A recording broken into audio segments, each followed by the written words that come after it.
Hello, good day. Welcome to the 1-minute astrophotography guide. Today I'm going to show you how to achieve focus with a DSLR lens and camera for pinpoint stars. First, you want to make sure that the stabilizer and autofocus is turned off. Next, turn the camera on and make sure you are shooting in manual mode.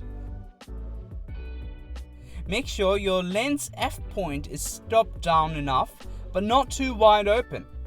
Many lenses have distortions when they are wide open, and we don't want that.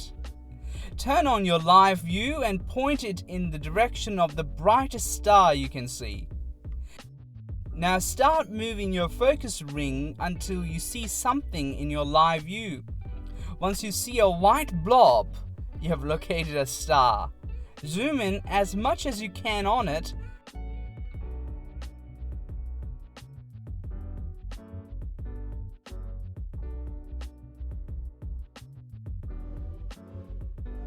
And our goal is to make it as small as possible. Now this can be tricky, so do take your time.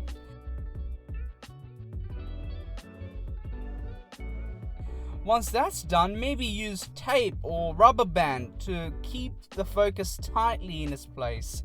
Sometimes wind and movement can make tiny changes to your focus, which can be problematic. Well, there you go. If you found this video to be helpful, please subscribe. And feel free to check out my other videos.